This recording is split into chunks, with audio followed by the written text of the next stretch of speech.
Hello and welcome to episode 18. Wow, episode 18 of A Muggle's Perspective. I am Rogge. I'm a huge Harry Potter fan, and I'm joined today by my buddy Braden. Hello. Braden, how the heck are you? Pretty good. Can't complain. I just read these chapters roughly an hour ago, and I'm still trying to digest. So we'll see how this goes. Yeah, we're getting mind-blown Braden a little bit here. I know some of you might have been expecting that we do what we did at the end of Sorcerer's Stone and read one of the chapters aloud, but I wanted to switch it up. Braden, were you expecting that we were going to do that? I was kind of. So I might just leave now. This isn't going to live up to that. Bummer.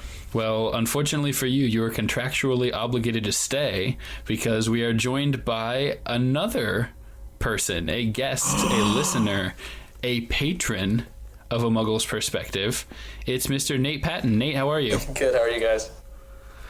I am good. I think I'm excited to just have a guest on. It kind of gets a little bit of that like first day of school nerves a little bit. It's just different than what we've been doing. Breaks the routine a little.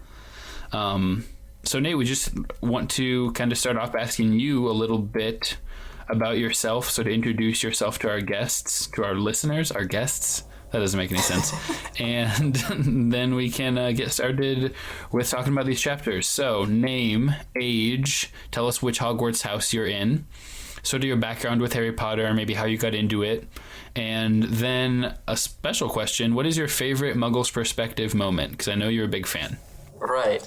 Well, I'm Nate Patton, huge Harry Potter fan. I'm sure you wouldn't have it any other way to have a guest on the show. And so I'm 25 years old. How I got introduced to Harry Potter, it's kind of a funny story. So my dad was a pastor, so technically I wasn't allowed to read them. And so all the kids in elementary school would be reading them, and they're just freaking out about how great these books are. And one day I caught my older brother, because we shared a room growing up, reading a book, and I was like, oh my gosh, I'm going to tell on you. Like, I'm ratting you out. And he's like, Nate, sat me down. He said, these are the best books I've ever read. I'll make a deal with you.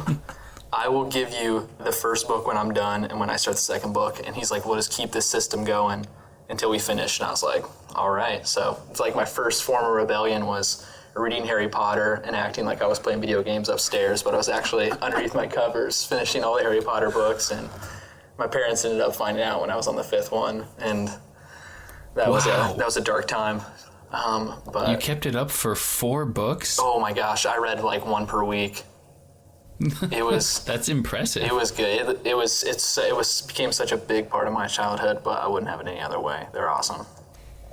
I love the irony of having to pretend that you're playing video games while you're secretly reading. Yeah. Like, how many other scenarios does that come up in? Yeah, usually parents would be happy, but it's a different scenario, I guess. Yeah. Did they eventually, like, okay, like, I guess this Harry Potter thing isn't so bad, or are they still, like, mad at you? Right. We actually ended up going to one of the movies together as a family, and then my kind of parents kind of saw the redeeming qualities in him, and I guess how it wasn't completely focused on witchcraft as a whole, so they were able to accept it, and then eventually went to, like, some of the midnight releases for the books and movies. It was pretty fun. That's fun. I totally get where you're coming from. I mean, like, I had pastors that said that we should never read Harry Potter, and my parents, like, did sit me down. I'd already read some of the books, and they sat me down. They were like, well, you know, we're hearing that this is evil, and, like, I had to talk to them, like, guys, that's not what it's about. Same here. Yeah, so I empathize with that. What about your favorite Muggle's Perspective moment? My favorite Muggle's Perspective moment has to be when you guys try to sing, or when Braden's impersonation of Dumbledore is pretty dang good. I was impressed, like, first time hearing that, because I would have been way off from the first time I heard the book, but it's so funny. And honestly, the laughter that you guys crack each other up, like, it's kind of infectious, like, listening to it, so that's definitely one of the best parts. Well, thank you. Braden, you know what this means. What does this mean? More voices. That does mean a lot to me. I pride myself on really trying to get impersonations right. I completely agree. Like, just put him on the spot for, like, when Hagrid was good, Dumbledore's good. Like, I'm pretty shocked how skilled you are naturally at impersonations. Oh, we should have done Lockhart. Now I have regrets. Every new character, it's like, Braden, talk like this guy. He's in these chapters. We can try it. Yeah, that's true. Give us your impression But of you've the Lockhart already done Gambit. a Lockhart impersonation, like because when I was Dumbledore, you were Lockhart. We were talking back and forth, so I Right. kind of have an idea of what that's probably like. Well, I feel like my Lockhart was super like effeminate and like I don't know. What do you guys think? I don't know. I think it's I that don't bad. really remember, but I mean, like everyone knows what I'm talking about with that yeah, voice. no, it's So anyway, we are here to dive into chapters 16 and 17 from Harry Potter and the Chamber of Secrets. Ooh, wait. Nate did not say what house he's in. Yeah, I yeah, wasn't so gonna true. butt in. No, please butt in. I am a Gryffindor. Okay. So, Proud Gryffindor. yeah, so took the Pottermore quiz. Has Braden done that yet? He's not. afraid No, we're of saving it spoilers? for... When is that coming? We've talked about it for sure. I mean, it has to be when we're together. Obviously. I don't feel like there's usually a lot... I mean, I've taken the quiz, multiple like versions of it Right. on Pottermore because Pottermore like changed 7 years ago or whatever. And I don't think there's a ton of spoilers in it. Yeah. So I think the big I would hurdle is also love to be there in just... person for him the being sorting hat ceremony. here. Yeah, it being live and fun. So... It's just tough walking down, around Jay. every day, like not knowing who you are. And I feel like one of my biggest pet peeves in the Harry Potter community are the people that like can't accept one house. Like I'm my a Griffin gosh. Puff or something like they can't choose one. Like it's my biggest pet peeve.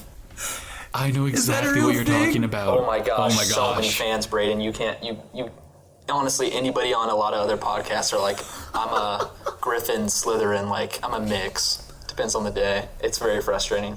Yeah, every podcast I was just like, well, today, like, if I bring out my Slytherin side, then that means we have all four houses represented. Oh my gosh, freaking, And that's awful. you're so, like, yeah, if I don't hear the word, like, Slitherpuff ever again in my life, like, it'll be too soon. Dude. Wow, that's I not had- even like a thing I would have even considered. Like Yeah. identity mean- crisis. Yeah. We've got, like, 5 more books. You'll hear of plenty of things that you would have never considered that exist in the Harry Potter fan community. And that's that's another episode for another day. Right. Okay, so Nate is a proud Gryffindor. Yeah. Yeah, good. I do feel like since Pottermore, there's been a rise of like Ravenclaws and sort of because at first, when people were reading Harry Potter, everyone wanted to be a Gryffindor, right? It's Harry Potter's house. Of course, that's what you want to be. And I think it's cool now to be a Ravenclaw or Hufflepuff or even a Slytherin. And if someone's like, I'm a Gryffindor, then they're a little bit looked down on sometimes. yeah. Like, oh yeah, you just chose Harry Potter's house, huh? Cool. Do you relate to that experience at all? I do. A lot of my friends think they're super cool because they're in like Slytherin though. They're like the bad boys is what they think. I honestly haven't met a ton. Cool. I feel like a lot of artistic people and like big readers are Ravenclaw. So a ton of people I know have also like who actually take the time to go on the website and dive into the Harry Potter books and stuff. Yeah. They mostly have like Ravenclaw traits. So I know a ton of people who are Ravenclaw that have taken the test. Yeah, it's sort of a self-selecting sort of thing, is that if you're who's most likely to go on a website to take a quiz about a book that they love? Ravenclaws. That's Do interesting. you have to have read the whole series to take the test for it to be accurate? No, you have to be 11 years old. So true. Check. Yeah, it's not like a trivia quiz or anything like that. It's just these like broad, vague personality sort of like this or that, and you just pick one and it sort of guides you towards an answer. Is that how you would describe Oh it? yeah, it's super fun. Yeah, it is. It is fun. Anything else before we get started, guys? Not on my end. All right. We're good. So this has been a Muggle's Perspective. Thank you guys so much for tuning in. We want to thank Nate for That was coming a on. It's blast. been a great and scene. Okay, so we're on page 283, right? Yeah, 283 of Harry Potter and the Chamber of Secrets. Do you both have books in front of you? Yes. I sped to work so fast because of my mic issue. That's the one Yep. thing I forgot. Dude, I have forgotten the book multiple times when going to producer Jeremy's house, so I feel you. Well, we'll try to read a lot of it out loud for you so that you don't feel out of the loop, okay? Perfect. Thank you so much. No problem. Mostly Braden. Braden, you want to just read these chapters for us? Yep. With different voices for every character? Yep. So listeners, go ahead Okay. and block out the next hour, and we'll get into discussion after that. We are starting on 283. Okay, are we ready? I was waiting for you to start reading. All those times that we were in the bathroom and she was just 3 toilets away, said Ron bitterly. Wait, okay, that was a quote. I need to start over. Ron's voice. All those times we were in that bathroom and she was just 3 toilets away.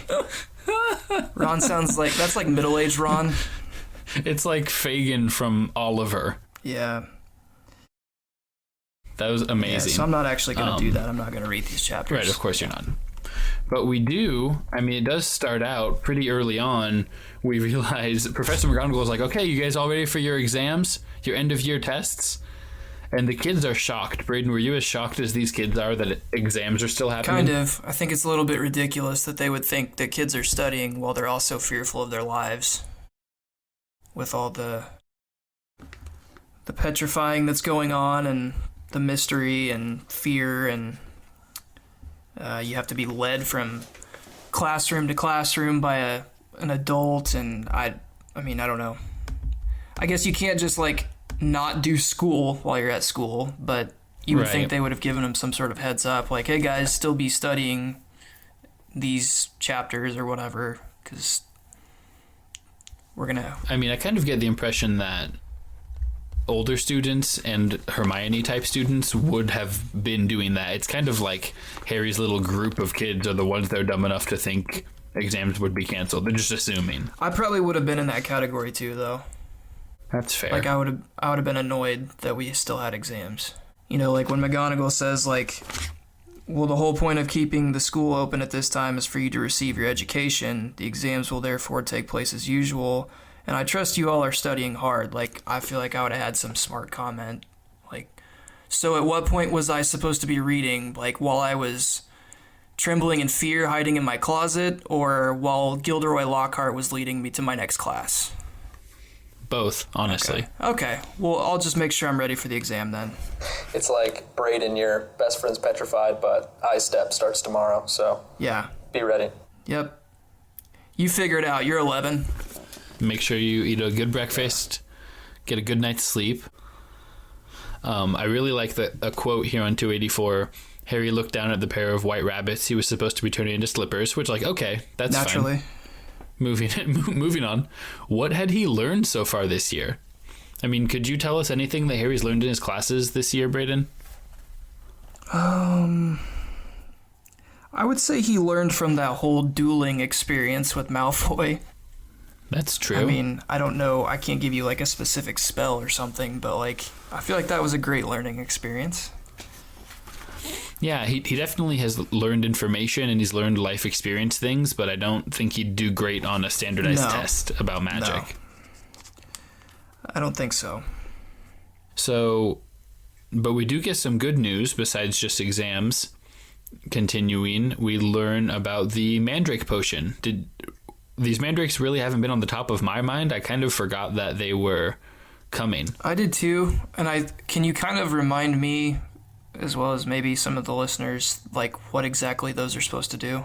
I know they're for the people that were attacked. How do they revive them? Do you want to take this one, Nate? How do they revive them?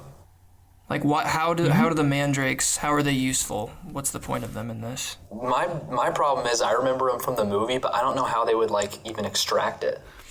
Yeah, it's just they're just an ingredient in a potion, and so they get older. Like she's been talking about how they like developed acne and then started trying to move in with each other, and so that's how you can tell they're maturing. And then you do just end up like stewing them or whatever, or slicing them up. Wow. And like killing them, I guess. You kill them at the end? Like you don't just bring them in and have them scream at a sick person. Dang. You got to kill them, right? You go through your, like, adolescence, like, pimple stage and straight to death. That kind of sucks. Yeah, but like you're a plant. Like I don't know. That's true. Am I supposed to feel bad What for do you you? expect? Yeah, like shut up, plant. All your vegetarian listeners are incredibly, Both of them. incredibly They just upset. unsubscribed. So we're gonna get people healed, and that's exciting. I mean, like hopefully Hermione or whoever should be able to tell us what was going on. I think I'm more excited and share the same sentiment as Wood on the page on top of 285. Quidditch matches are back on. It's Wood's whole deal is that he doesn't care about the safety of students. He only cares about Quidditch. He's the full ride SEC athlete. Like he's just not going to classes. He's taking those could not care classes less where you about write school. one paper. Yeah, he's the North Carolina basketball player. He is the Alabama football player. He's there to win games and to make sure his draft stock rises. Yeah, you don't know how right you are about that, Braden. He does love his draft stock. So, do we have any thoughts on Suspicious Percy here on 286, 287, if we turn the page? I was pretty weirded out by this. What were your initial sort of suspicions? What did you think was going on? Well, we kind of get... The way Percy explains it, we kind of get the idea that, like, Ginny walked in and saw something. Saw Percy doing something. Yeah, like, what would a younger sister walk in on? Yeah, so I'm not going to go there. 16-year-old Percy doing? Not going to go there. Go where? I don't. Just wherever you're trying to lead me. I'm not going to speculate on what it was Since Percy when was do doing. I lead you? I just keep you away from spoilers. That's all I'm here for. You're walking keep me through away the books. from whatever this is, too. So, all I'm saying Percy's is doing something nefarious. It was just real weird, and it never got explained, and it made me uncomfortable reading it. So, thank you. I'm glad. That's what that is. That's all I got. I did not remember that part of the chapter at all, and like I for sure didn't think about that when I was little reading this book. Well, yeah. Whatever that and is. That's fine. Yeah. I'm trying to remember. I mean, I would have been like 8 or 7 reading this, and I don't. It's like, oh, yeah, what is Percy doing? Like, maybe he's... There's nothing good, though, that she could have walked in on. That's what I mean. There's nothing else. He wasn't studying super hard. She walked in on me, and I was reading Harry Potter, and I was supposed to be playing video games. Oh, goodness. True. Story of my life. Yeah, I don't... Oh, no. You are Percy, basically. No. Yeah, so I don't want to make false accusations here, and I'm not making any accusations, but I was just I was uncomfortable reading this. That's all we can ask for, is for you to be uncomfortable. The worst part is Ron. What were you doing, Percy? Said Ron, grinning. Go on, tell us. We won't laugh. Pass me the rolls, Harry. I'm starving. He's working up an appetite. That's all we know for sure. Oh, no. So the next thing that we kind of have down here is, like you said, they've been led around by teachers all through the hallways, right? Yep. Giving them no chance to investigate our discovery that we think Moaning Myrtle is related to this whole thing. Right. So what's the move? When you can't see the way forward, what's your number one option that you've always got on the table? Fool Lockhart because of his lack of intelligence. And it's just so easy, right? Yes. Too easy. Like suspiciously easy? I see what you're doing here. No, I don't think so. Do you suspicion? No, you don't suspicion Lockhart? I wasn't all that suspicious. He just is sincerely bad at this. He's just a genuine moron, I think. And I would say Rachel probably agrees with me. He's just beautiful and misunderstood. Lockhart apologist? I am here for this take. No, I completely believe the opposite. No, go with that. Defend that. That could be fun. I'm the Skip Bayless of Lockhart. Just say like anything wild just to argue no, not at all. So Braden is the Shannon Sharp of Lockhart? Stop it, Skip! Stop it! Isn't there a commercial where they're like getting up super early in the morning to try to beat each other to the studio? Yeah, and Skip's like in a tank top lifting weights. Yeah. Like just staring at pictures of Lockhart. So we get past Lockhart pretty easily, but it's harder to get past McGonagall. And I mean, like you said, you forgot about the suspicious Percy. I forgot about emotional. Emotional. Emotionagonal. I love what you Emotionagonal. did there. She's like legitimately tearing up. Yeah, this was it was like a proud mom moment. I enjoyed it. Are we proud of Harry and Ron for, like, they walk away and they're like, oh man, that was good, that worked, and she's like crying. There was a part of me reading this that was like, you guys are kind of jerks. Yeah. Yeah, I wonder if they felt bad. I mean, we don't have any indication that they do. Oh, no, not at all. But to be fair, like, they're smart enough to realize, like, even if they wanted to go talk to Hermione, that's not really an option. Like, Hermione doesn't, in her current state, she's not even able to acknowledge the fact that they're there, right? Like, does she even know what's going on around her? Is she completely, like, knocked out? I mean, I liken it to someone that's in a coma, Right. and then you're never sure necessarily right? There's like different levels of coma, and then so some people are aware of their surroundings but just can't move, and other people are not. Is that a thing? I think so. We'll go with it. Listeners, please don't tweet us about this.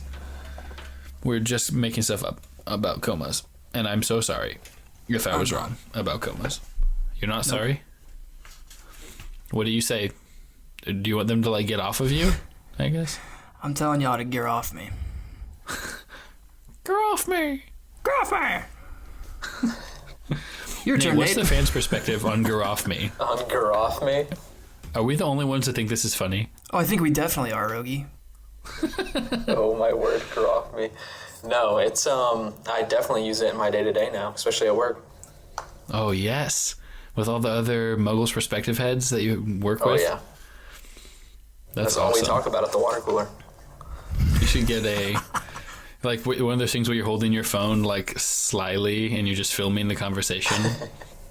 Just throw it up on my post that. Snapchat story, ger off me. Yeah, we'll repost that. Oh, should Muggles perspective get Snapchat? We don't already have Snapchat? I'm not sure if it's growing or dying in the market, so that's TBD. All right, you keep an eye on that and you let us know. I'll report back. Yes. So, I mean, is this the first time they've visited Hermione in the hospital wing? I think, right? Or did they go right after it happened to, like, see what her state was? Let's flip back. Flipping. No idea where to flip to. Okay, I flipped back too far.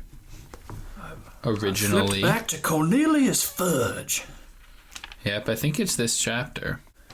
And I don't know, is it that important? no, it's not. It's got to be like 257. We can confidently say they haven't gone to see her enough. Yeah, that's true. I'm just suspicious that no one noticed to this point that she's holding a piece of paper in her hand. That is weird, especially Pomfrey.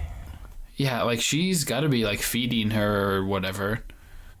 What do you think they feed a petrified person? I mean, like nutrients, Nutrients? vitamins, minerals. Eagle eggs. What? I don't know where that's coming from. Nacho Libre That's reference? nacho too. No, I You break the yolk. His eagle eggs are a lie, Steven! don't. I think, is Nate replacing me as host of this podcast right now? No. I'm just getting. I'm Have being you left not behind seen by this Nacho reference. Libre? No, Nacho's a GOAT movie, dude. I've not seen Nacho Libre. Holy cow, that's a whole podcast show in itself. A whole show? Like we do 5 minutes of Nacho Libre and talk about it? A whole series of shows. I don't know. I'm here for it. Let's do it. You definitely need to see that either way. Just throw it in at the end of the Chamber of Secrets movie. Pretty sure it just moves right into Nacho Libre anyway. Like most cinematic films, most cinematic gold out there. The credits wind down and then just Nacho Libre starts You playing. see Jack Black. So we find out that she has a paper in her hand, and Hermione has just known what's going on this whole time. She has just been aware. Hermione stays woke. Despite literally not being awake. That's what I mean. I told you she's the MVP. Okay, so walk us through what she figured out, Braden. What's your understanding of Hermione's discovery here? Okay, I want to find the page where it has 290. what's written on the page. Okay. So I'm just gonna read it real quick. Is that okay? Yes, in a voice though. What voice? Any voice. Hagrid voice. Hagrid is hard. No. I can't keep it consistent. I get it. What voice do we want, Nate? I'm trying to think. Dude, hit me with the Dumbledore again if you can. Okay. Yes. Of the many fearsome beasts and monsters that roam our land, there is none more curious or more deadly than Basilisk. Ooh, preach. Known also as the King of Serpents. This snake, which may reach gigantic size and live many hundreds of years, is born from a chicken's egg, hatched beneath a toad. In methods, a toad. In methods of killing its methods of killing are most wondrous, for aside from its deadly and venomous fangs, the basilisk has a murderous stare, and all who are fixed with the beam of its eyes shall suffer instant death. Spiders flee before the basilisk, for it is their mortal enemy, and the basilisk flees only from the crowing, of the rooster. Whenever roosters are placed on a throne and King become Rooster, the king. he shall come and defeat Basilisk, and we shall bow down Nate. to him. Nate, are you as happy as I am that Braden finally pronounced something wrong? Yes. Yeah, I never tell like all the other ones in the past episodes. I felt good about. I never felt good about that. Like reading it, I was like, I don't even know how to read that. You can tell he's a sports fan with Basilisk. Yeah. How? I'm thinking, How does that work? picturing basil. Oh, yeah. With some bright yellow eyes. Basilisk? Yeah. How do you say it? Basilisk. Basilisk. Yeah. You So were I close. want to visit this sports fan comment. How do you know that? No, just because, like, you sound like baseball, like Basilisk. Okay. You saw BAS and you went base. That's And fair. the World Series on my mind. Yep, that makes sense. Red Sox fan, right? I'm a big Dodgers fan. Ooh, I'm a big Red Sox fan. I don't know how that's going to go. Ooh. Are both of you thank you, legitimately guys. fans of these teams? Yeah, I mean, I've been a Red Sox fan since '04, but it's because I have... Funny how that works. Listen, I'm a huge okay. Golden State Warriors fan. I was like 12, and no, I have cousins that grew up in Massachusetts and Connecticut, and so they were really big fans. I hung out with them a lot that summer. Okay. So Okay, and Nate, plus Jacob what's likes your the story? Yankees. So So my dad being a pastor, he took a church in Los Angeles when I was 14, and I didn't like baseball growing up in Indiana because we didn't really have a team except the Cubs. I thought they were too far away, so when we moved there, Dodgers tickets were cheap, so we always go to Dodger games. So I became a Dodgers fan around like 2008. So not since 04. I respect that, but no, I've just liked the Dodgers since. that's fair, though, right? I mean, you got to give him that. Yeah, no, I He mean lived that's there. you live there, so that's I really hate the Dodgers, but I respect that. That's a legitimate reason to be a fan. I appreciate that, guys. I also respect your reason, Rogge, for the Red Sox, mostly just the comment about Jacob being a Yankees fan. Yeah, and so I don't know which came first, Jacob liking the Yankees or me liking the Red Sox. I feel like I started liking the Red Sox. Jacob was like, okay, then I'll like the Yankees. I was like, you're That's a real Jacob such move. a, like, you can't like, who likes the Yankees? You just I can't don't do think their own fans like them. it. No, LeBron does sometimes when they're good. Drake does. Drake's a huge Yankees fan. Is he? And Lakers fan and Raptors fan. And isn't he Kentucky? Isn't he into big Kentucky Wildcat basketball? guy. Yeah, of course he is. Makes sense, him being from Kentucky and all. All right, so welcome back, listeners, for those of you who skipped through the sports talk. I mean, if you're skipping through sports talk, I guess that's fair, but like, there's sports talk in every episode. It's just a part of our lives. You can't avoid it. You guys have to go this in depth with like Quidditch. Oh, like dude, strategy I'm here breakdowns. for it. Yeah, I'm all about that. Quidditch only gets more intense over the next few books. I am here for that, and I'm excited about it.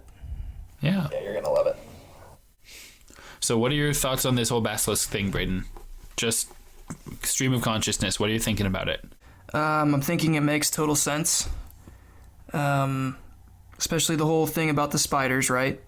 We knew that... What was the name of, like, the king spider we talked to last time? Aragog? Aragog, yep.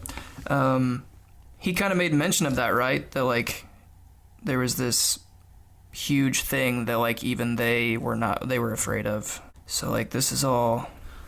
Yeah, that was the whole thing.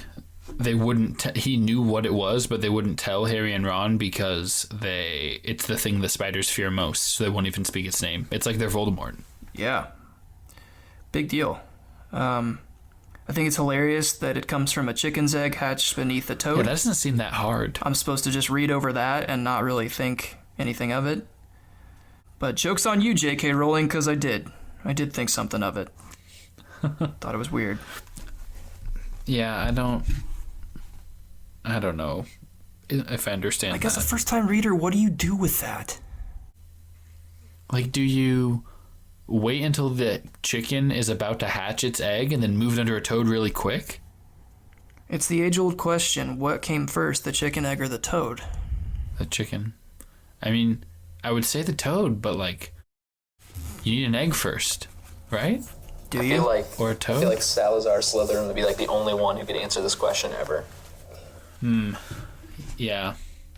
I did do a little bit of background research into basilisks not too long ago, and I'm pretty sure... Oh, what was his name? The guy that invented the basilisk? Who's like the first person to breed one? Was like Emmerich the Evil or something. Ooh. But he would have been right around Slytherin's time. Yeah. Oh no, the Dark Wizard Herpo the Foul. Harpo! Herpo. He's like a Marx brother. Like a Three Stooges character. Herpo the Foul. So we've got... Hermione gives us a few clues here. We've got the pipes. Mm-hmm. We've got the crowing of the rooster. Okay, so did I miss that in previous chapters? Because I didn't really remember anything about a rooster. I think, correct me if I'm wrong here, Nate, I think there was just a passing mention of Hagrid who is walking down the hallway and he's maybe holding some dead chickens and he's telling Harry that they're being attacked by, I think he said bugbears or blood-sucking bugbears. Bugbears. Is what he thinks, or a fox or something like that. I think you're right, because I was trying to remember, too, from reading the chapter last night again, like where the roosters even came from. Okay, that makes me feel better, because that seemed to be like a big thing with the basilisk, and I didn't remember roosters at all, so... Yeah, it's pretty passing in the book. It's not something that's telegraphed earlier on, where like you're always thinking about roosters. Yeah. Not as much as the spider thing. Right. Like the beginning of the chapter with like the white rabbits into slippers. Just like something passing real quick you don't even really catch. Yeah. Braden doesn't even know what that's going to signify down the line. Oof. Wink, wink. It's no spoilers. More of that voice, whatever that was. Also, the first thing that came to mind, and it doesn't take him long to get there, the fact that Harry can speak to snakes, the whole parcel tongue thing, like that went off in my mind immediately. You're like, oh, that makes sense. Yeah, like Harry's gonna be able to speak his way into the Chamber of Secrets. Oh, you already had that figured out. Well, like, obviously this giant snake was going to be waiting for him in the chamber, so I felt like he was either going to have some weird scene of like talking to it, or like that was going to be a component, kind of like the whole obstacle course that was getting down in the first book, like the whole, what was that plant that they had to like wrestle out of, and the devil's snare. Yeah. I thought that maybe that would come in handy. What if it was to get the Chamber of Secrets, you just had to do the same thing? Go get past Fluffy, go through the devil's snare, beat a giant chess game. And they're like, oh, we don't have Hermione this time. Oh, no. They get to the potions and they just both take poison and die because they can't figure it out without Hermione. And that's the last book in the Harry Potter series. J.K. Rowling just literally copies and pastes like the last 2 chapters of the first book. I mean, we'll get to it, but they are specifically stated as being miles below the school. Braden. That got a legitimate laugh out of me when I read that. We'll get to that, though. Go ahead, Nate. Braden, did you have any, I guess or prediction of like what the beast was? Like before you heard it was the basilisk, did you have, or like how Hermione had the mirror? Like what was going on in your mind before that? Did we talk about that? Did you make me make that prediction in a previous episode, Rogge? I tried to. Did I told say you anything? to guess. I didn't really... Like, a giant snake was not coming to mind. Like, that wasn't even on my radar. I feel like it should have been with all this, like, parcel tongue stuff and, like, I don't know. But the whole, like, if you look at it, you die. Like, that was kind of... I don't know. Some of this stuff, like, with these characters, and maybe it's just, like, the cynic in me, but, like, I kind of just find comical, like... It's a giant snake. Oh, and by the way, if it looks at you, you die. Like, I mean, how scary would that that would be terrifying, but it's just like really convenient It is. for the snake. Magic is convenient. That's so true. I'm looking back on episode 14. You predicted that you said you had no idea what the monster was. Your best guess was a dragon. Oh, so I'm not that far off. That's a good guess. No. It's reptiles. Distant cousin. You then on episode 15 you guessed that Harry was the heir of Slytherin. Yeah, that one didn't turn out great. So hit and I miss. thought he was too the first time I read it. It kind of seemed like it would be a cool storyline, Like, Yeah. Harry, our hero, well, actually, he comes from evil. So, how do you deal with that as a reader? And like he doesn't have his parents to ask, so Exactly. I was like, Yeah. makes sense. Yeah, that would have been an interesting... But it's just kind of weird and also pretty awesome how J.K. Rowling has made the whole heir of Slytherin. Like, I feel like Voldemort has been pieced out into so many different, like, characters, and it's really confusing until this chapter. Mm-hmm. And then it, like, all hits you at once in the face, and, like, it was pretty mind-blowing all at once. Yeah, she's great at juggling parts of a plot line and then landing them all together in a way that just wraps it up impossibly well, like impossibly succinctly. Yeah, but yet still writes it in a way like that this can be a children's series. You know what I mean? Yeah. Like, yeah, definitely. I mean, we appreciated it as kids, but you definitely appreciate the complexity and intricacy more now as an adult. IMO. I'm not allowed to say IMO. No, it's just trendy. I like it. That's me. Trendy. Anyone that knows me is like, yeah, he's up on all of the fads. I didn't used to call him fashions. Trendy Rogge for nothing. Yeah. I'm really into Premier League soccer. I have one of those fancy haircuts. This is a roast. Clearly you're not, because you called it Premier League soccer. Premier League football, but the Barclays Premier League. The full definition. I know things. Yeah. Mohamed Salah. I know soccer players, football players. I'm impressed there. Braden, Nate, you shouldn't be, because I Braden- looked that up before the show. Because I told him you were a Liverpool fan. And I went through a brief period in college where I really tried hard to get into Premier League. Who'd you follow? Tottenham. Oh yeah, my best buddy I live with, he's a big Tottenham fan. So Yeah. Yep. I was a big Harry Kane guy, yeah, that's really cool. I respect that. like most 16-year-old girls from Britain. It's either Harry Potter or Harry Kane. Which Harry are you gonna pick? I chase And darn it both. if it's not both for you now. So things start moving pretty quickly at this point in terms of plot.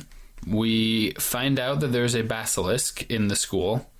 And so we try to go tell McGonagall and end up... Now, this surprised and amazed me. In the closet in the staff room, just hiding behind robes. You know what I thought about? This would have been a great time to have the cloak on you. You can just stand wherever you want if you got an invisibility cloak on. Exactly. So you legitimately thought every time they don't use it, you're thinking about it. I realize I'm like kind of beating a dead horse here, but like, wouldn't that be something you would find a way to have on you at all times? Nate, can you weigh in on this? Because like I feel like this comes up every episode. There's just a situation where, man, I wish we had an invisibility cloak. Oh wait, we do. We just don't take very good care of it, and I probably don't know where it is at the moment. That was probably so challenging for like J.K. Rowling when she was writing it, like not to overkill the cloak, because you can literally use it in so many situations. Yeah. Yeah, that's tough. I mean, they can do magic, and yet things still have to be made difficult. Yeah. That's fair. I understand why they don't use it all the time, but it's just kind of fun to harp on it. I feel like they'd be found out pretty quick, too. Like, Malfoy's I feel like is always trying to keep an eye on them, so he'd notice that real quick. Yeah. They were constantly disappearing, or what the heck is in his wizard backpack. Yeah, you'd think. Yeah, maybe they could just beat Malfoy within like an inch of his life and take care of that problem. I don't know. I mean, like, why not just kill him at that point? Oh no, the basilisk. No. Yeah, he just looked at him and...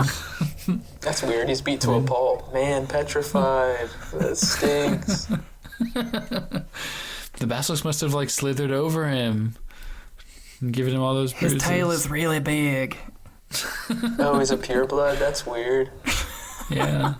Well, so is Ginny. Oh, true. Segue. True. Good segue. Yeah, that was good. Thank you. Where are you at this point? I know that you've read past this now, but at this point, when reading it, how worried are you for Ginny? Super worried. Are you like, Ginny's dead? Yeah, super worried. I didn't think she was dead because I know that she's going to end up marrying Harry. Okay. So I know that he would like revive her with true love's kiss or something. But Nice. no, I was legitimately... And then Percy walks in on them. No. Returns the favor. Oh no. Oh yeah. What? So Ginny, somebody left a message saying her skeleton will lie in the chamber forever. Mm-hmm. Not great. Mm-hmm. Ginny's in the chamber, and then Lockhart goes, "So sorry, dozed off. What have I missed?" And Snape is just ready for it. He says, "Just the man, the very man. A girl has been snatched by the monster, Lockhart, taken into the chamber itself. Your moment has come at last." Like, have we ever been more pro Snape than right here? We don't even hate Snape right now. Dude, I feel He's like over the last great. like 2 or 3 chapters, I've started to not hate Snape, and I'm sure he'll do something in the coming books to like reverse that. But I'm not saying I'm on his team, or I'm not saying I'm a fan, but I don't hate him like I did in the first book. He attacked Lockhart at the dueling club. Right? He is just openly mocking him. Right? And that's it. Like, I think at one point in this conversation, it says that he like fiercely gripped the back of a chair. I was like, throw it at him. Throw it. Hit him with the chair. I don't know where that's at, but anyways, so they like all the professors kind of just like gang together and decide that like, well, Lockhart, you can figure out the whole basilisk thing. Well, they don't even know at this point. I mean, Harry and Ron haven't told them. Oh, right. So they just know it's a monster. Yeah. So that you can go figure out what's down there in the chamber, and since you're the greatest wizard of all time, you should be able to take care of it relatively easily. Yeah, they just tell him to do it, and then everyone goes home. Harry and Ron... This is just a sad... 295 is a sad page. We're just sad. Yep. It was probably the worst day of Harry's entire life. Ginny's dead, as far as they know. Right. And then it amazes me on 296, I wanted to bring this up. They just get up and walk out of the common room. And no one says anything. No one says anything. They walk all the way. I kept expecting them to put the cloak on. They do not. They just walked directly to Lockhart's office. They've been escorted by teachers to every class for months. And suddenly, like, no one cares. Yeah, I kind of picture this as like an epic pump-up movie scene where they're like all walking in slow motion.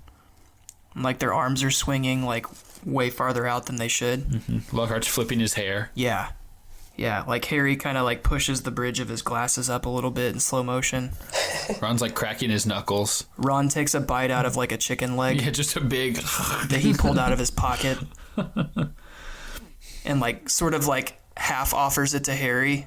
And Harry kind of gives him a weird look, and so he just takes another bite. This is all in slow motion.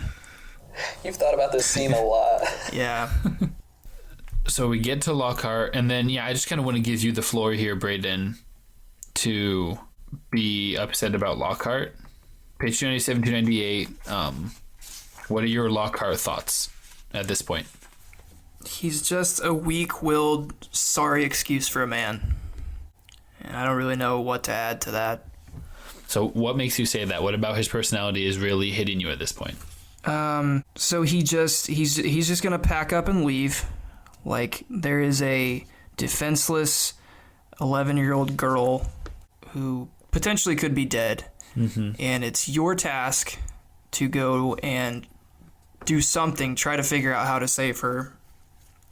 And instead, you pack all your stuff and you're gonna leave. So would he even be helpful if he stayed? No, he wouldn't, but like in this situation, go to someone and admit that, or try to like in your arrogant way, like con someone into helping you, like another adult, like, Snape or somebody. But instead, he's just gonna pack all his stuff up and take off and let somebody else figure it out. So because his lie that he is this great wizard is more important to him than Ginny's life. Right. He is the worst. I would love to hear what Rachel thinks about him on this page. I'm sure you will. Let's get a voicemail. Yeah, have her call in. Right now. No, voicemail. I'll send her the link. We can get like 2 more people on here, I think. Rachel and George. Rachel and George would be on here for sure. So this is good. Harry just disarms him easily, just calmly. He is such a fraud. Harry reached his wand, Expelliarmus. Lockhart was blasted backward, falling over his trunk. His wand flew high in the air. Ron caught it and flung it out of the open window. Duo of the century. Just real team effort there. So your first reaction is not, Ron, don't you need a wand? Oh, good point. I missed that. That would have been a good thing to think of in the moment. Yeah, but then turns out good thing he had his crappy wand. Right. That was my big thing at the end of these 2 chapters. Is like, man, I really have like harped on Hogwarts and Ron for not getting a new wand, but it really turned out in their favor. It's crazy how J.K. Rowling thought of that. Yeah. She's always a few steps ahead, and I love it. Yeah, she's way ahead here because we get to the bathroom. Moaning Myrtle is pumped. She is here for explaining how she died. Like, it's all she ever wanted to do. Yeah, no one really ever cares to hear her story, so I'm sure she's thought long and hard about how she would ever answer that if anyone took any kind of interest in her. No, are you taken aback at all about how helpful she is? Like, she remembers some important and useful details. Yeah, and I was kind of surprised at how, like, open she was immediately. Because I kind of thought she would be annoyed by them, but I guess we do find out later she kind of has a thing for Harry, so that's fair. I guess that's part of it. She invites him to live with her. Tempting her offer. Favorite topic. Her mortality is her number one thing to talk about.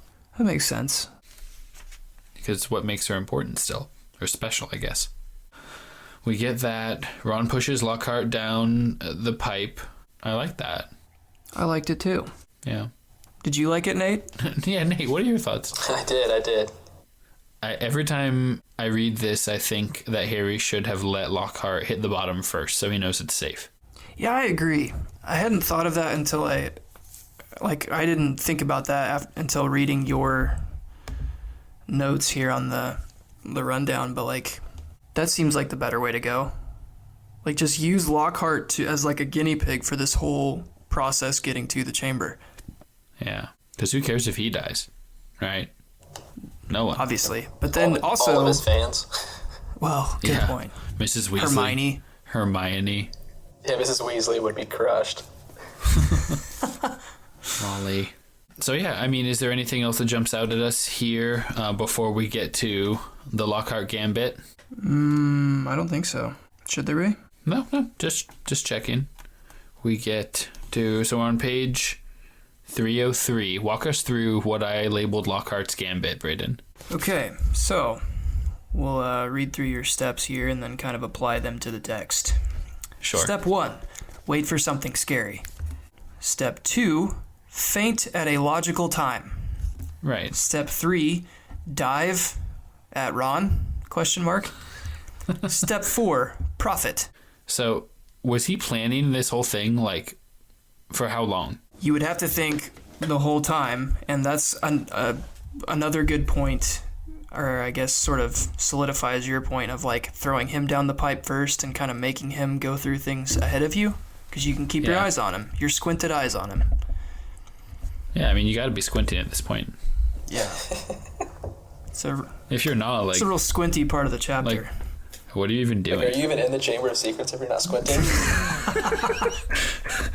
And we've got our episode title. Do you even squint, bro? Do you even squint? That's hilarious. He's like, okay, so I'm going to find something scary, and then I faint. Then I fall down, and then I tackle Ron. Like, I don't know. Am I the only one here? Am I on an island here? I have this feeling that, like, this isn't his first time. Like, he's tackled an 11-year-old boy before. Like, he's thought of so many different things to get out of these, like, squirmy little situations and to save his own butt and stuff. I can feel like he has his plan down pretty well. He has to have little tricks because he's not actually competent. Oh, yeah. Yeah, I mean, I guess he's stolen the exploits of lots of other better witches and wizards, and he wouldn't have made it this far if he wasn't at least sneaky and cunning. He's elusive for sure. Yeah, so I think what we're trying to say is Lockhart an idiot? Yes. Is he dumb, though? No. Yeah, I think that's a good distinction. He thinks things through. He doesn't think before he talks, but like he thinks about the best way to keep his well-being. I guess, as you say in step 4, profit. Yeah. Yeah, I mean, he's all about Lockhart. Yep. And so if it's not Lockhart, then he doesn't care about it. He's not going to pay attention to it. But exactly. He's not going to let himself fall by the wayside. No. I told you he was misunderstood. Beautiful as well. I don't remember. Even when squinting, it just gives his face like a very intense aspect. So that's good. He gets Ron's wand and just explodes the ceiling. Yeah, so what was his goal with that again? So the only spell he's good at is the memory wiping spell. Yes. And so he says... But he's only good at that with a functioning wand. You two tragically lost your minds. Like, he has to base all his plans around the fact that someone is going to end up with no memories. Like, no one's going to notice. Everywhere Lockhart goes, people stop remembering things. What a sad life. Yeah. He explodes the passageway, and now, conveniently, it's just Harry left to squint. He squints alone. He walks a lonely road that he can only half see. Anything else before we jump into the Heir of Slytherin? Nate, is there anything we're missing? Any talking points that we're just kind of glossing over here? We have been known to gloss. Braden, did it all make sense, like, when he came out with his background and how he, like, obliviates all these people's memories and steals stories? Like, did it all make sense? Oh, yeah. Like, I feel like we've been saying through this entire book that, like, the dude is a fake. Like, it's gonna come out at some point. He keeps, like, sort of slithering out of, like, weird situations that would normally prove that he's not who he says he is. But, like, that's gonna catch up with him eventually, and... I mean, fitting enough, it catches up in the Chamber of Secrets, so... So your reaction was more just, oh, there it is. That's the Lockhart thing that I knew was coming. I mean, it was kind of like, yeah, oh, there it is. But I was a little surprised that he hadn't even like been in the situations that he writes in the books he has been. He literally just went and like got the stories from people and then wiped their memories. That was kind of like, wow, that's even low for Lockhart. You thought it was more embellishment than pure fabrication. Yeah, like I thought he had maybe been in like some of these situations or like more mild forms of these situations and then just like was a really good embellisher and storyteller.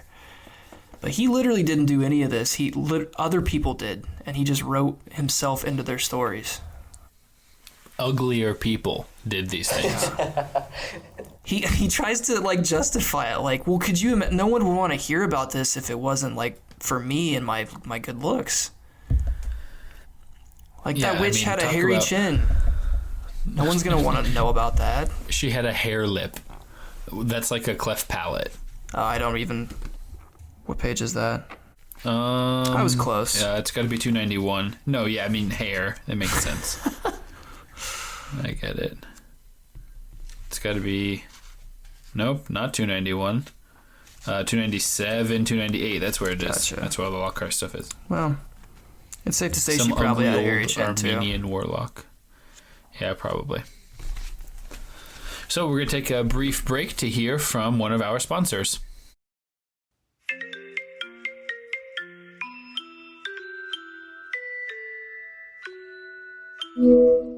Hey girl, hey. What's up? Oh my gosh, why do you look so down in the dumps? I'm just super upset.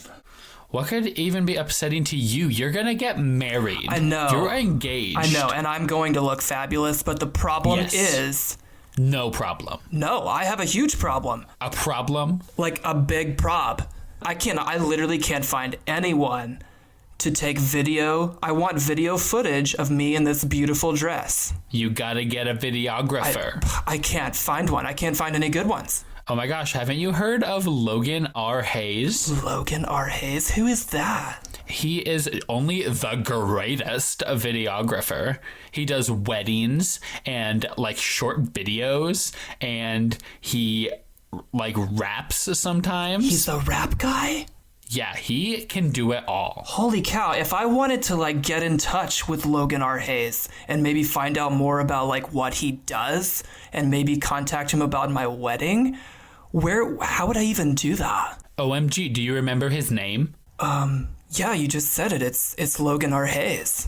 .com. No way. So I just put like 3 W's in front of that and a dot? Or don't even. It's not 1999 anymore. You don't have to type the www. That's a good point. Yeah. Okay, so LoganRHayes.com. I go to LoganRHayes.com. I don't even have to type the W's because it's like 2018. Correct. And then let's say that I really like his stuff. Is there any way I could get like a cool discount? You gotta get a quote. You gotta see how much it's gonna be. Okay. Use code MUGGLE. Muggle. MUGGLE. Cool. And what will that get me? It gets you a discount on the quote. It's 10% on the quote. Wow. So then you can use that 10% to get a 10% more expensive dress. You always have the best ideas. I know what it's about, Braden. Literally can't wait to get Logan R. Hayes to do my wedding videographer. Oh my gosh, he's gonna do all of my videographer. It's gonna be the best. I love you. It's gonna be so lit. I love you. I love you too. Okay, bye. Bye.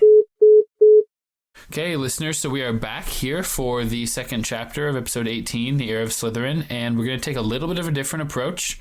We decided to get in the weeds for chapter 16, and for chapter 17, we're going a little more broad, big picture. I want to let Braden just sort of guide us through what his takeaways and big thoughts are from The Heir of Slytherin.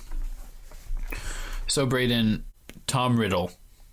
What do we know about Tom Riddle? Who is Tom Riddle? What's a Tom Riddle? So Tom Riddle is, I don't know, the best way I can explain it is like sort of like a figment of whoever reads said diary's imagination. Okay. But he's essentially, well, we find out through this whole sequence, he is like the way it's worded is the past, present, and future of Lord Voldemort. So he is Voldemort? That, or he's connected to him? Yeah, I think I think the young Tom Riddle is like a young Voldemort before he was Voldemort. Okay. That's the way I'm understanding it. All right, and then what does this have to do with Ginny? So he used Ginny. She found the diary and was kind of writing all her 11-year-old girl thoughts in it. And he ended up like talking back to her through this, kind of like he did with Harry. And she started to feel like safe talking to Tom Riddle and trusted him, which was weird in itself. And he ended up kind of manipulating her then and using her to do all of these like petrifying attacks. Yeah. So we find out Ginny was the one actually doing the attacks, even though it wasn't really Ginny. It was basically Voldemort acting through Ginny. So you don't blame, like, Ginny was doing this on purpose, Ginny's racist, Ginny was attacking people. That's not how you look at it? Okay. No, Ginny is a saint. She's a saint. Nothing is her fault. No, I mean, like, she was easily manipulated, but, like, doesn't Tom Riddle kind of say, like, I forget how he words it, like, he put his soul... I'm trying to find the page where he kind of explains. I'm thinking 309, maybe 310. I was kind, Ginny simply loved me. No one's ever understood me like you, Tom. I'm so glad I've got this diary to confide in. It's like having a friend I can carry around in my pocket. So Ginny poured out her soul to me, and her soul happened to be exactly what I wanted. I grew stronger and stronger on a diet of her deepest fears, her darkest secrets. I grew powerful, far more powerful than little Miss Weasley. Powerful enough to start feeding Miss Weasley a few of my secrets, to start pouring a little of my soul back into her. So whatever that means. So they're soulmates. Good point. So on the top of page 308, Riddle says that he is a memory, basically, that's been preserved in this diary. Yes. And so he doesn't have physical form, but he's kind of like sapping away at Ginny's essence to become more of a person. That's bizarre. I don't know how to like digest that. Well, like on 309 and 310, it talks about Ginny opening herself up emotionally to this diary, making herself emotionally vulnerable, right? Yeah. And that vulnerability was like in a literal physical sense. Let me ask you this, as a little kid, Rogge, when you were really getting into this, did you understand this at all? Yeah, I mean, that's what I took from it. It wasn't not so much like the emotional vulnerability part, but I mean, I read the book obviously several times, and it's just, oh, she is dying because he's sucking the life out of her. I mean, much in the same way that I'm playing Pokemon around this time, and you can use moves that sap the HP from your opponent, and it makes you stronger.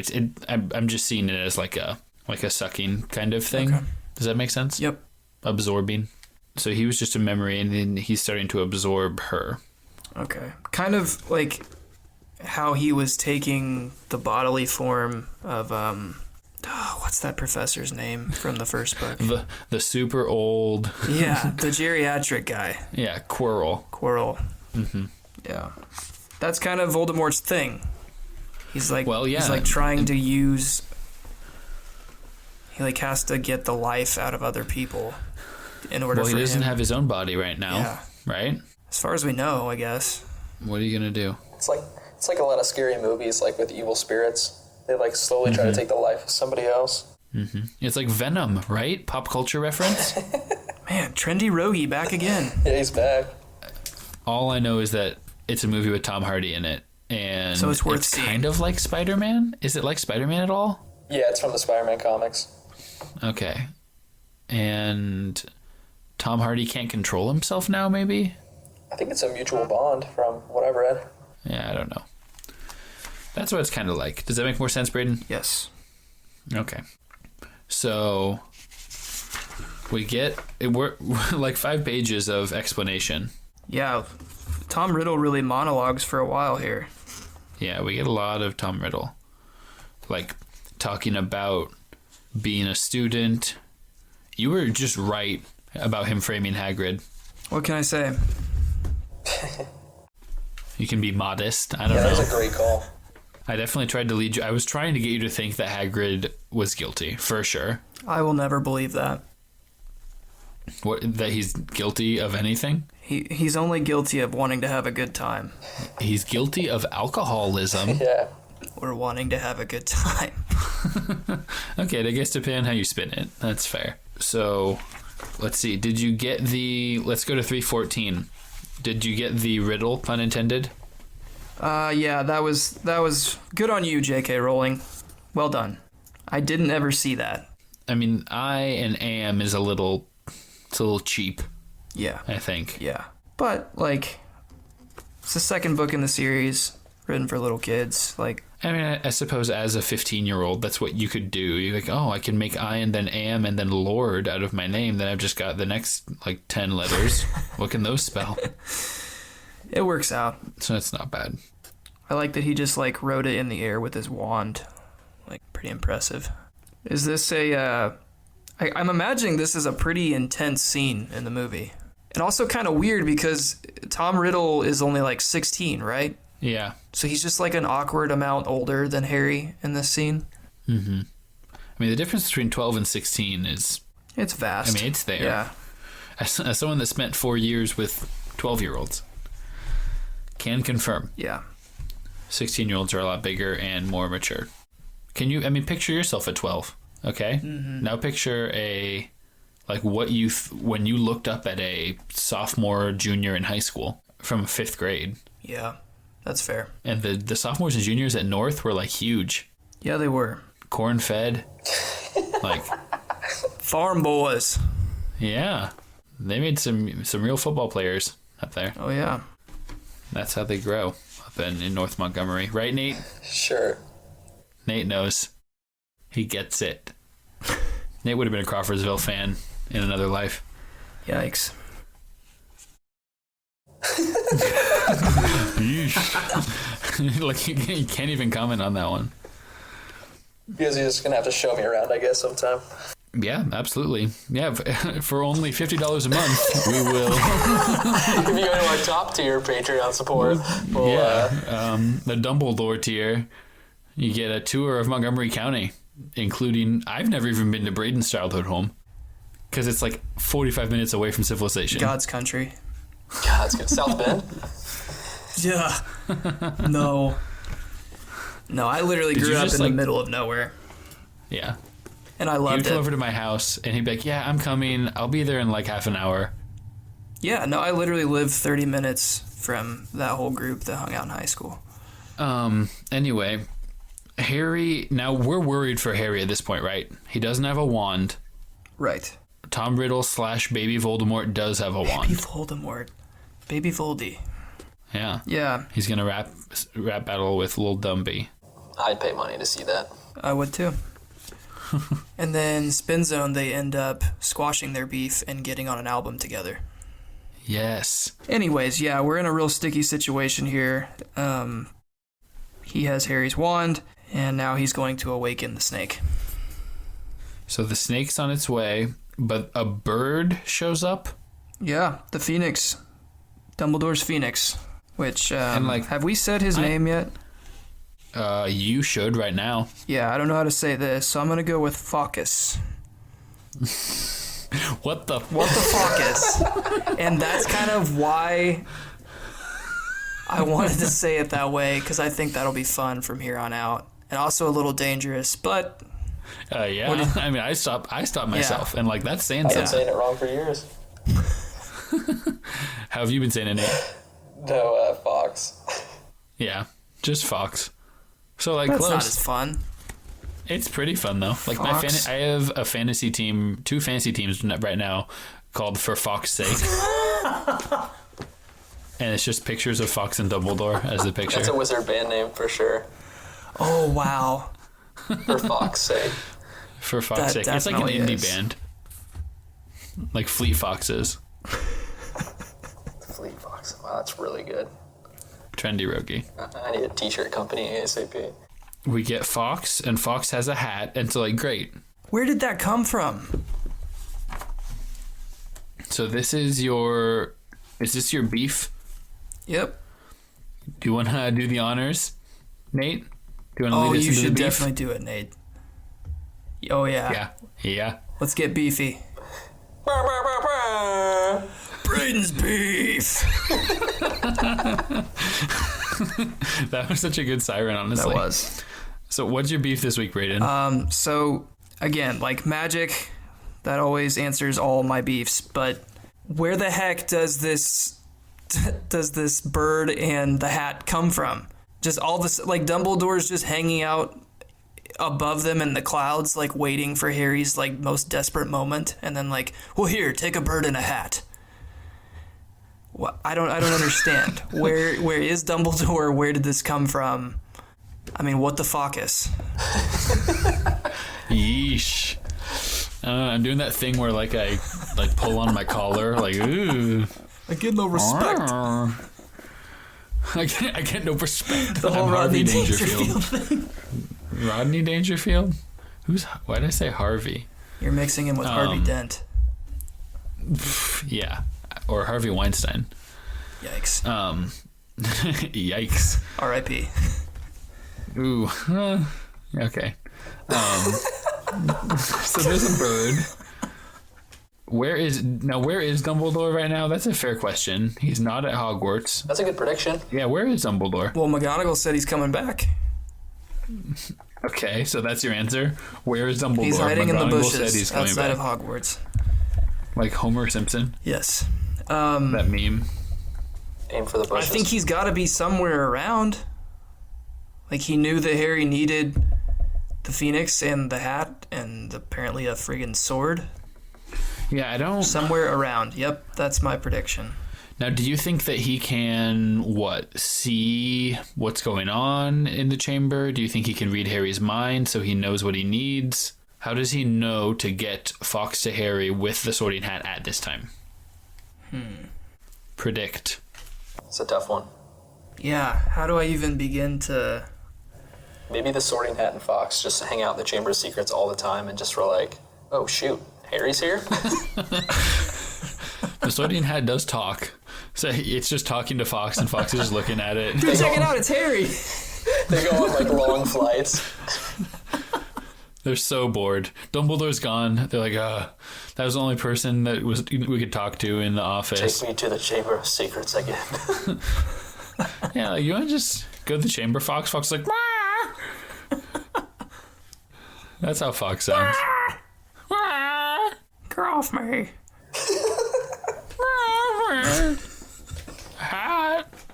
That's a great prediction. Okay, the hat and Fawkes regularly hang out in the Chamber of Secrets.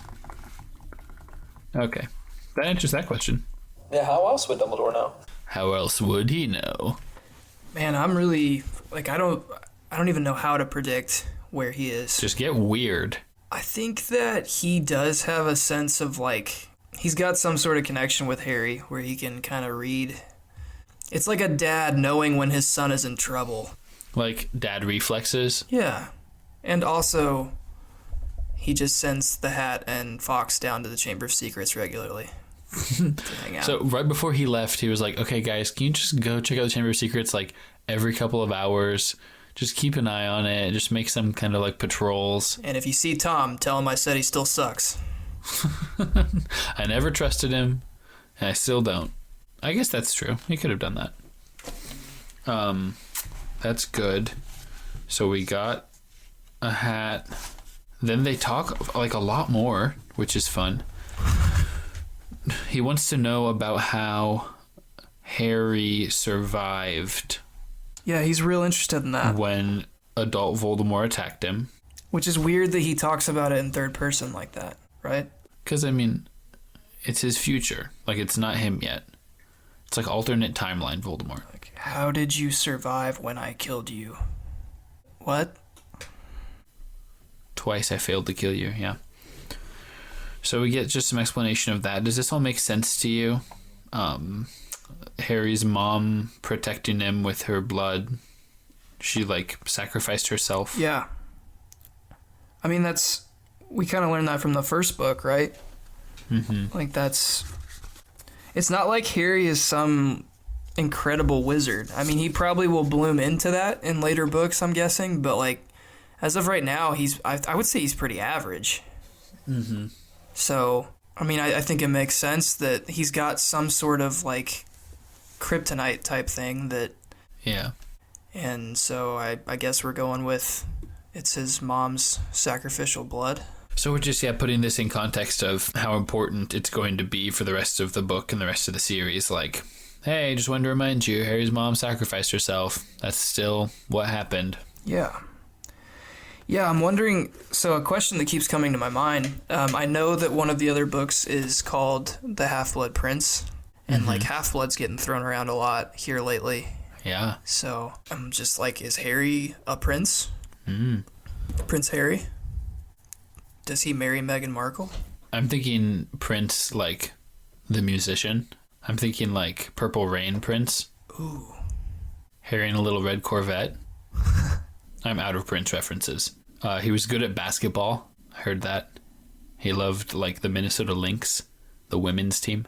Are we talking about Prince still? Yes. Musician? Yeah. Okay. That's what I know about Prince. I've read that he was an insanely good ping pong player.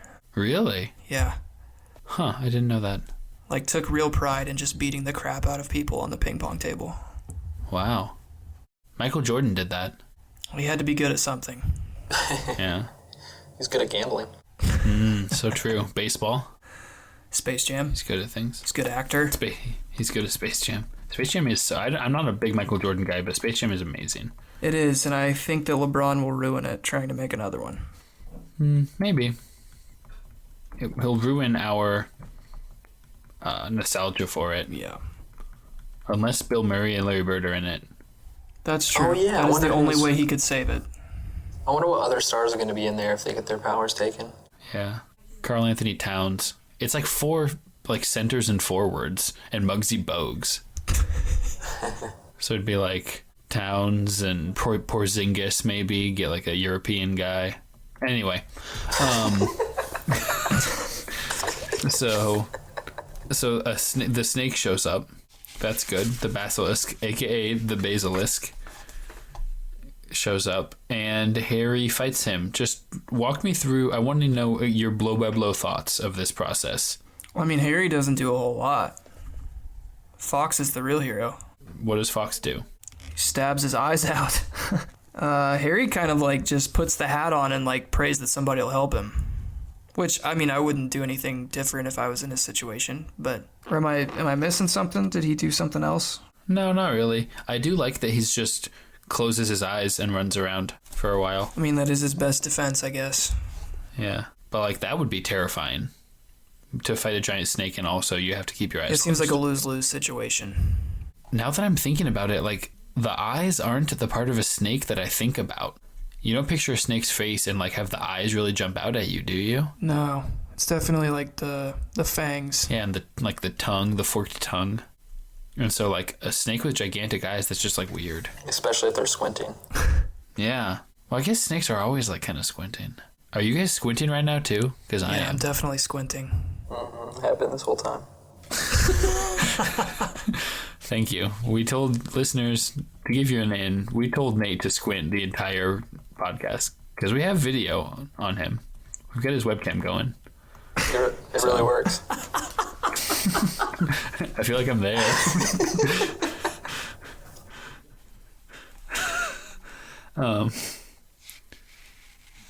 He gets a sword. He said, at the top of page 320, riddle, kill the boy, leave the bird, the boy is behind you, sniff, smell him. That's great. That's excellent. Just coaching the basilisk. Okay, now walk me through. Harry's gonna die, right? Why? Not looking good. Well, he is pretty much defenseless against a giant snake. Okay.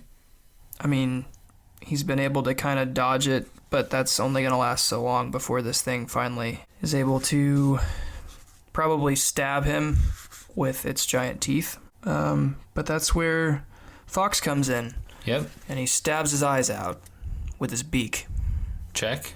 So now it's just like, it says it's swaying, confused, but still deadly.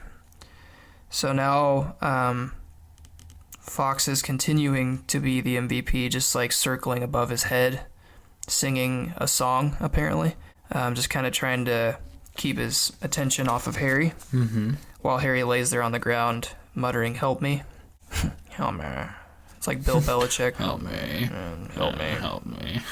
Someone. Anyone. Help me. That's what I was thinking. It's like Bill Belichick.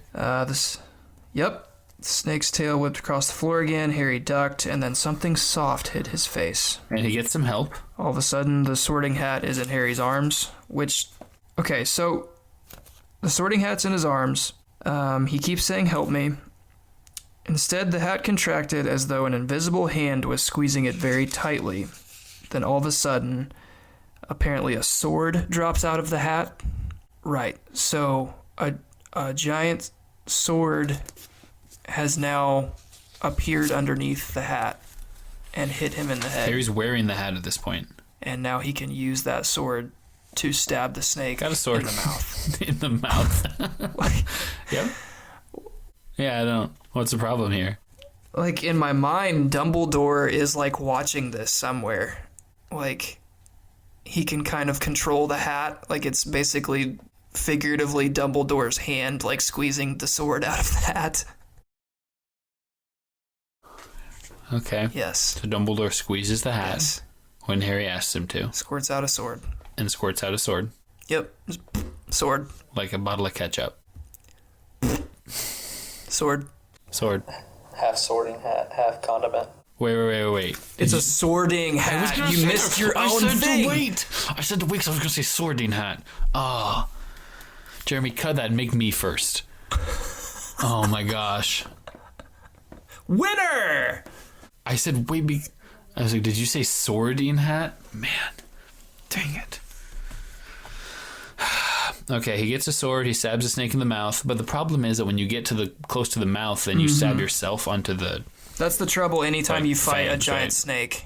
So, I mean, you're just... Yeah, you're gonna have that. Even whether or not he can see. Yep. Classic basilisk fight. We've all been there.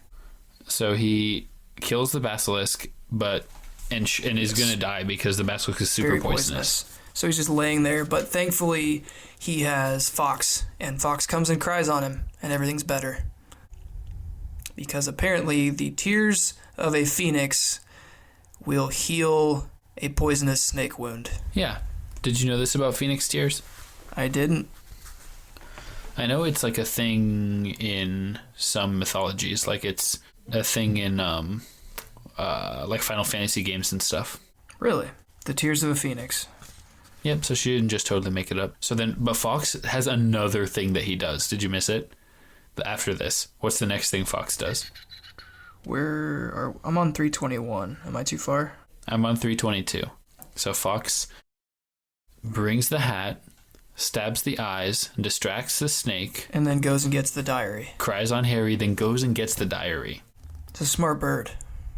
Fox is just a beast. Literally. Huh? I can do it too. I can make puns. I like Harry's reaction.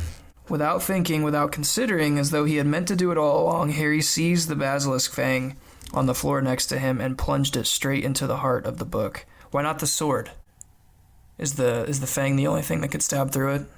I thought he pulled it out. Yeah, where is the sword? Or no, maybe he does that afterward. In the snake? Yeah, did they describe that? I think he does that afterward. Yeah, like on 320, he plunges it in up to the hilt. So like, okay. Well, he thought he was going to die, so I'm sure he dropped it. That's a good point. Yeah, he didn't have the energy to pull it out at that point because he was all poisoned up. And the fang is right there at hand, convenient, smaller, It's more lighter. More lighter? Lighter. It's more lighter. And then they go get more lighters so they can light the diary on fire afterwards. Nailed it. And that's the Chamber of Secrets. so what? He stabs the diary, and then what's your interpretation of what happens here? The book, basically, like, the way I see it is Tom Riddle's blood starts gushing out of the book, and he dies. Yeah, because he's still in memory at this point, so that's the closest thing he has. Right, to blood is like the ink of the book. Yes. So, like, Riddle's, like, screaming and flailing around and dying as the It says the ink spurted out of the diary in torrents. To me, it was kind of like the ink is his figurative blood. Right. So what's going to happen with Riddle now? Are you picturing this same memory dude pops back up in the next couple books, or? No, I feel like that's just another option taken away from Voldemort as a way to kill Harry. I feel like he's gonna keep trying to get to Harry through other people until the final epic battle when it's just Harry and actual Lord Voldemort. Mm-hmm. So we're done with memory Voldemort because he was tied directly to the diary. I think so, yeah. Okay. All right. Ginny wakes up. She's upset. She's sad. She's upset. But she couldn't say it in front of Percy because things are really awkward around Percy now. She tried to tell him at breakfast. Yeah. Yeah. She and Percy have a thing now, so... you understand. That's great. Families are complicated. Yes, they are. I think she's ultimately worried about what Harry thinks. Oh no! I mean, Is she though? She's gonna be expelled. Then she doesn't get to be close to Harry anymore. And all Harry can say is, "It's all right," holding up the diary and showing Ginny the fang hole. Oh look! Riddle's finished. No, it's fine. Look at this sweet hole I made. I stabbed it. It's cool. It's a very 12-year-old move. Yeah, you're getting expelled. I stabbed a thing. It bled, kind of, metaphorically. And check out that red bird flying around. He's cool. Yeah. I don't know why he's here either. Don't ask questions, Ginny. So they get back, and Lockhart's there. How do you feel about this, about Lockhart's state now? So it's complicated because at first I was really excited because they finally finished Lockhart off. He's no longer his douchey self. Right. But that sort of takes away a fun thing, in the plot, I guess. So I'm conflicted. It was fun to make fun of Lockhart. It was fun to make fun of Lockhart, and it was an easy route for Harry and Ron to, start their adventures. Yeah. You know how we talked about earlier, when things seem bleak and you're not really sure how to, sneak around the castle or whatever. Let's get Lockhart involved. When you need to get stuff done, you trick Lockhart. Yeah. So we can't make fun of him anymore now that he lost his memory? I think we can still make fun of him. It'll just be in a different way. You tell him... In what way? You tell him something and then he doesn't remember. You're like, haha, idiot. Remember that? What'd I just say? I don't know. Do you think they'll just get rid of him after all this? I mean, do you think he's going to teach Defense Against the Dark Arts again next year? Well, the fact that they hired him in the first place is laughable to me anyways. So maybe Dumbledore looks at him and he's like, just as good. Yeah, maybe they just have him help Hagrid now. Ooh. He's Hagrid's assistant. He just, does his weeding for him and stuff. Yep. Buys him his weed. Goes on beer runs for him. Yeah. That's good. We'll put that as a prediction. Yeah. Dumbledore's Hagrid's assistant. Okay. Dumbledore. Lockhart. Okay.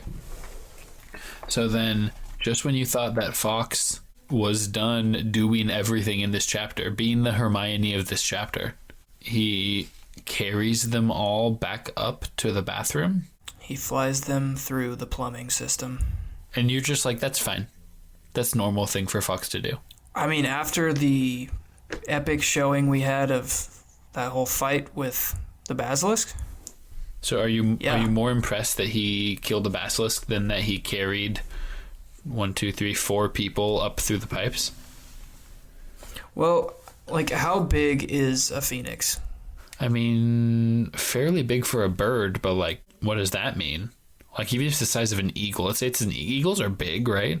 Eagles are big. Could an eagle carry you? Up? I don't know. Could an eagle carry 4 of you? No. Okay. Fawkes can. Yeah, that is impressive. I'm impressed. Yeah. Nate, are you impressed? I am. Nate's impressed. Doesn't the text say something, though, that I didn't really even pick up until I reread it last night? About his tail feathers being strangely hot? Or that they felt lighter when they grabbed on? Oh yeah, an extraordinary lightness seemed to spread through his whole body. So I guess magic. You don't say. I mean, That's weird. I don't think of it in that way all that much, which is just like, oh yeah, whatever. Like, we'll just do it by magic. But like, that So must be the how it fact works. that his tail feathers were hot, does that mean he's dying? Oh, maybe he's a phoenix. He's gonna go through Ashing Day again or whatever, Burning Day. Yeah. Like, what can't Fox do? Fox can't teach defense against the dark arts. Neither can Lockhart. Can Fox? So- No, he can stab a basilisk. He. It's the second thing you think of out of everything on Earth. Oh, I mean, like, of everything on Earth, like, I don't know, calculus. He can't. Just count by its tears. But he. Yeah, he can't build a Game Boy. Who's more valuable, Fox or Hermione? Color or regular one? Color. Who wants a regular Game Boy? Braden, I'm ignoring whatever you asked. Yeah, that's cool. I'll wait. A color Game Boy, because so that way he can play Pokemon Crystal and it can be like bright. That's sweet. The regular Game Boys are so big and fat. Yeah, you need like a Did you ever get a lamp to make so you can still see it. Like if it gets dark, Yeah. you're done. you get that worm light going? A little bit of worm light Yeah. action. Oh, what, Braden? I was just talking about this Harry Potter book that we're discussing. Why? If you want to stick Good with Lord. Game Boys, that's cool. Who cares about Harry Potter? I was asking who is more valuable, Hermione or Fox? Focus. Braden, that's honestly a really tough question. So, like, if I'm going on a magical adventure where I'm going to have to fight something, who do I want to go with me more, Hermione or Fox? Yeah, who do you? And I'm Harry if you Potter.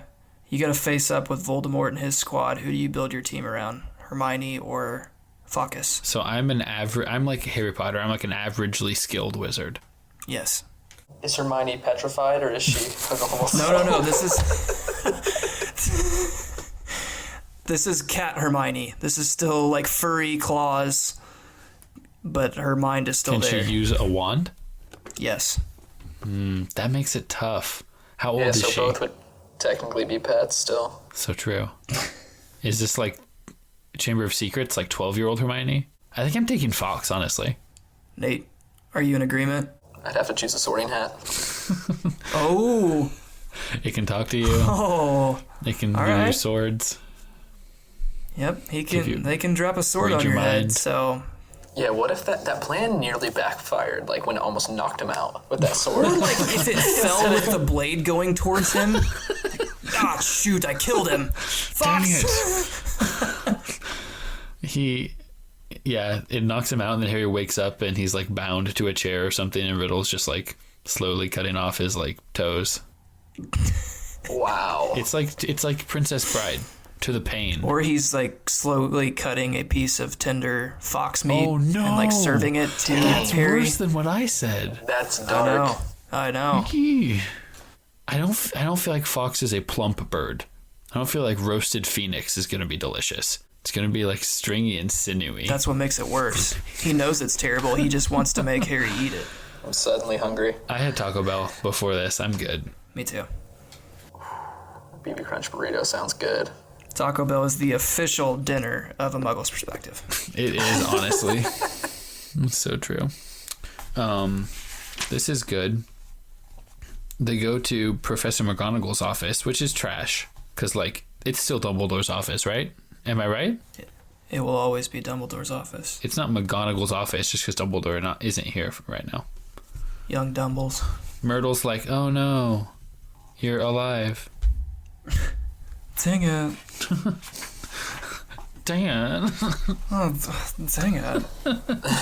Say more. That's legitimately sad. Like, she was kind of hoping Harry would die when he went down there.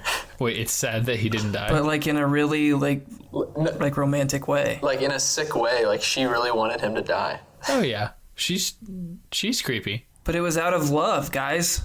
Myrtle is misunderstood. She wanted him to die so they could fall in ghost love. Beautiful and misunderstood Myrtle. She did die in such a sad way. She did. And now she lives in a toilet. Yeah, but that's on her. To be honest, I wouldn't mind living in a toilet if I was in Hogwarts. Why? Yeah, elaborate on that. Just to be there. Are you kidding me? Oh. It wouldn't be your first choice, but like if that's what it takes to live at Hogwarts. Oh, yeah. Gotcha. You just are sitting in there and Yeah, until Hagrid comes in there. whenever someone comes in, okay. We're not going to comment on the fact that it's a girl's bathroom, so that's not part of this. But like, you're just asking people. You're like, hey, how was it? How's magic school? Tell me about it. Like, you're just grilling them for information. Oh my word. And they're like, I'm trying to pee. Are there? Oh yeah. So what'd you learn in class today? I'm trying to focus here. I need this, man. Tell me. So how's Harry looking? You think Gryffindor will be good in the Quidditch pitch this year? Can you shut up? I can kind of see the Quidditch pitch through my window here. Who's the seeker? The little one? That's amazing. Any parting thoughts, favorite quotes for the Chamber of Sea quotes before we wrap this up? I think my favorite quote was Ron asking Percy to tell him what happened. He grins really big and asks Percy, well, go on, tell us, and then takes a huge bite out of a hot dog. Yeah, Ron strikes me as that kind of guy who would eat Fox if they were trapped in the chamber for too long. Why would you not eat Lockhart first? That's a good point. I'm looking to see if there are any Trivia Tuesdays that we missed, so you guys can discuss amongst yourselves what you think is going to happen in the final chapter of Chamber of Secrets, Braden. What I think is going to happen in the final chapter, Hermione is going to come back, and she's going to be freaking out because there's going to be exams. Dumbledore is going to come back and lead Hogwarts. So good things. The real question is, what are they going to do with the chamber? You mean like, are they going to utilize it? Yeah, you've got a lot of open storage space down there, and but to be fair, it is like hundreds of miles beneath the school. It's so far beneath the school. Fox would get so tired carrying everyone back up. Yeah. How else are you going to get back up? That's a good point. But you have to be Parseltongue to get in it. Ooh. So maybe it's like Harry's new hangout. It's his clubhouse. It's his little man cave with Ron. Is that what you predict, Braden? Is his hangout? Yeah. It's like their safe room. Their think tank. Like, to the lair. To the chamber. More synonyms. I want more descriptions of what this room is for them. It's their... Did we already use clubhouse? Did you say that? Maybe. It's their fortress. Of solitude. Yeah. Well, that'll be good. I wasn't able to find any Trivia Tuesdays, but we do have a couple of fun announcements coming up. Nate, actually, specifically, knows about one of them. Nate, I'm going to put you on the spot here. What's coming up in early November? Oh, are you talking about the movie? Yeah. Wait, like Fantastic Beasts? Yeah. How pumped are you? I'm so excited. I'm so pumped. So Nate, too, guys. listeners, it told me about it and is letting me come along with his friends to go see Fantastic Beasts, the second Fantastic Beasts movie, Crimes of Grindelwald, and it's going to be dope. Yeah, we get to see it 3 days early. Yeah, why is that happening? Why is Fort Wayne showing it 3 days early? So IMAX and AMC wanted to do like a special promotion for it and do kind of like some, I guess, an exclusive showing. And so they only offered it at a couple AMC IMAX theaters across the U.S., and the one in Fort Wayne just happened to be one of those. Wow.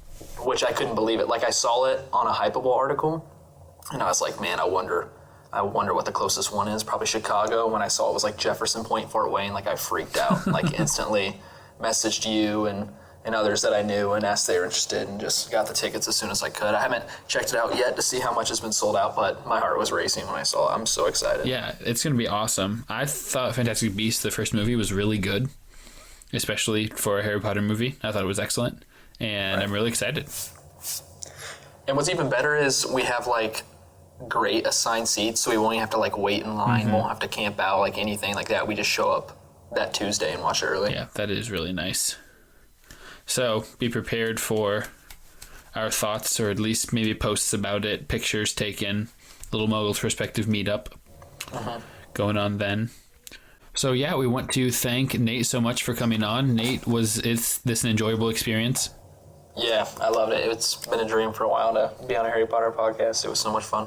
Well, I'm glad. We really appreciate having you on. I think I speak for Braden as well when I say that you were a great guest, had some awesome contributions and insights and thoughts and jokes, and we just really liked having you. Yeah, I appreciate all the laughs. It was awesome. Oh, I thought Braden was going to chime in there. He did not. I really did enjoy you that much, Nate, so I don't have anything to say. No, I was going to ask if you ever came up with a wizarding band name. Wizard band name. I was so nervous on the spot, but I actually wrote a couple down while we were meeting. Yes. So the famous band Tears for Fears, Phoenix Tears for Fears. Yes. That'd be a good one. Lock Rocks Hearts. Yes. Sweet. I thought the Malfoys sounds so smooth, like the Beatles. Yeah. Oh, yeah. Like the Malfoys, like that actually sounds like a decent band. I'd download off LimeWire or something like that, you know? The Malfoys. Then, Love the you pick up LimeWire that latest reference. Malfoys album? See, it sounds smooth, like off the tongue. It does. And then a death metal band, Lockhard. Lockhard. We are Lockhard. Here's our new single. So What were some of the other band name references from the previous episodes? Slytherin Snakeskins, Cauldron, Enchantrix. Enchantrix, yeah. No, that's it. Enchantrix, and then Cauldron. Trisorcerus. It's like a Triceratops, but with witches. Trisorcerus. These are all fantastic. And then what was the one that we came up with that was kind of an indie band here in this episode? Oh, it was something to do with Fox. It was something to do with Fox. Oh, it was Shoot, for Fox's Fluffy. sake. For Fox.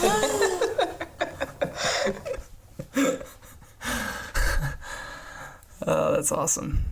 Well, that was great. Thanks for coming on, Nate. This was a ton of fun. Yeah, thank you guys. If you, like Nate, want to jump on an episode, we are about to start scheduling guest episodes for Prisoner of Azkaban. So we super thank everyone that is already a patron, and we look forward to getting you scheduled. I know we're going to have a couple more. Actually, we're going to have some guests on next episode as well, so look out for that. Won't be quite the same as with Nate. It's people that have not read the books, so they are just kind of on to hang out with us. So that'll be a different experience. But yeah, we're excited for that. We're excited to finish up with Chamber of Secrets, get going on Prisoner of Azkaban. We thank you for your support. Anything to add, guys? Be sure to subscribe, rate, and review the show on iTunes. It'll help us climb the charts of Harry Potter podcasts. Please like us on Facebook. Follow us on Instagram. Rogge, what's our Instagram handle? At Muggles Perspective. Should we read off our voicemail even though no one's using it? Oh, yes. Please read off our voicemail. I didn't put that on here. That's smart. Do you have it in front of you? It is 1978 Potter 0, which is 1978 768 8370. You can call that and leave us a voicemail. Thoughts on the show, thoughts on talking points. If you want to just make fun of me, wizarding band names, really anything. Try to keep it PG if you can. Your opinion on Fox versus Hermione, who's more useful? Yeah, that's a good one. So join us next time for Chapter 18, the final chapter of Harry Potter and the Chamber of Secrets. And thank you to producer Jeremy and editress Jessica. Thanks, guys. Thank you. Bye, guys. See ya. Nate, say bye. Bye, guys.